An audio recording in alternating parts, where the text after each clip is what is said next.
देश में आम चुनाव से पहले पहाड़ी राज्य उत्तराखंड में यूनिफॉर्म सिविल कोड यानी समान नागरिक संहिता बिल पारित कर दिया गया है। विधानसभा में लंबी बहस के बाद ये बिल पारित हो गया। इसी के साथ देश के अन्य राज्यों में भी इस बिल के संदर्भ में चर्चा होने लगी है। उत्तराखंड के पड़ोसी राज्य हिमाचल में भी इस बिल की वकालत हो चुकी है। हिमाचल में बीजेपी ने विधानसभा चुनाव के घोषणा पत्र में यूसीसी लाने का वादा किया था।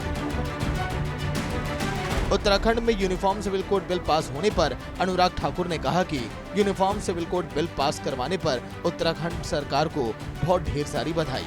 बीजेपी एक एक करके अपने वादे पूरे कर रही है।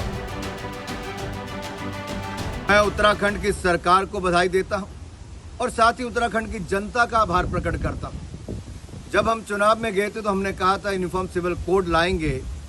जनता ने हमें अपना आशीर्वाद दिया और हमारी सरकार ने, भारतीय जनता पार्टी की सरकार ने उत्तराखंड में यूनिफॉर्म सिविल कोड लेकर आए हैं। ये भारतीय जनता पार्टी ने जो धारा 370-35A को जम्मू कश्मीर से हटाने की बात कही थी, ट्रिपल तलाक से निजात दिलाने की बात कही थी, भव्य राम मंदिर बनाने की बात कही थी, भ्रष्टाचार मुक्त शासन देने की बात कही थी और ये सारे वायदे तो हमने पूरे किए ही।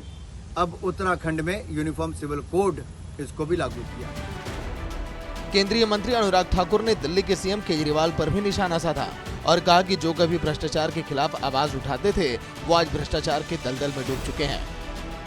अनुराग ठाकुर ने कहा कि एक नहीं 5 ईडी के समन को नकार कर अब वैसे हालात में पहुंच गए हैं कि अब कोर्ट को ही निर्देश देने पड़े कि उनके सामने हाजिर हों।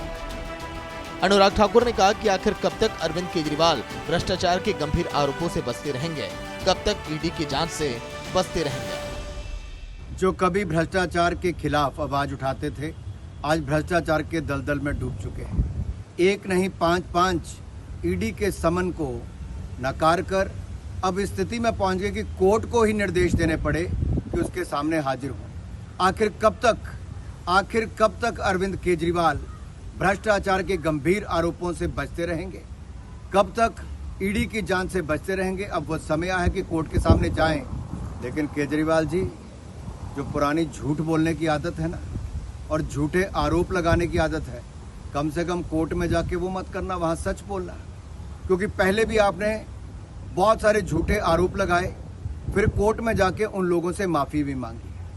आपने बड़े ईमानदारी के सर्टिफिकेट उप मुख्यमंत्री मनीष सिसोदिया जी और सांसद संजय सिंह जी को भी दिए, लेकिन कोर्ट ने उनको भी बेल नहीं दी। ये आम आदमी पार्टी के भ्रष्टाचार को उजागर भी करता है और उसके ऊपर मोहर भी लगती है।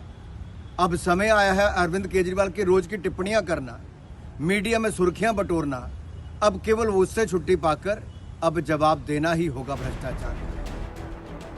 वहीं कांग्रेस पर निशाना साधते हुए केंद्रीय मंत्री अनुराग ठाकुर ने कहा कि कांग्रेस के कई नेता भ्रष्टाचार में लिप्त हैं और कांग्रेस के शासनकाल में देश में जमकर भ्रष्टाचार हुआ है।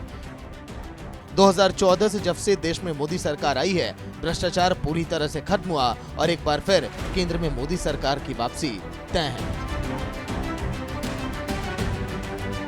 है कि जब कांग्रेस का चेहरा बेनकाब होगा, एक लड़खड़ाती चरमराती अर्थव्यवस्था 2014 में जो कांग्रेस छोड़कर गई थी, घोटालों से भरा हुआ अपने 10 साल का कार्यकाल छोड़कर गई थी, देश की साख को गिराकर गई थी, वो 10 साल में देख नहीं पाई कि देश मोदी जी के नेतृत्व में कितना मान सम्मान दुनिया भर में पाया है। वो ये नहीं जान पाई कि कैसे 10 सालों में 10 लड़खड़ाती चरमराती अर्थव्यवस्था 5वें नंबर की अर्थव्यवस्था बन गई और अब तीसरी सबसे बड़ी अर्थव्यवस्था बनेगी।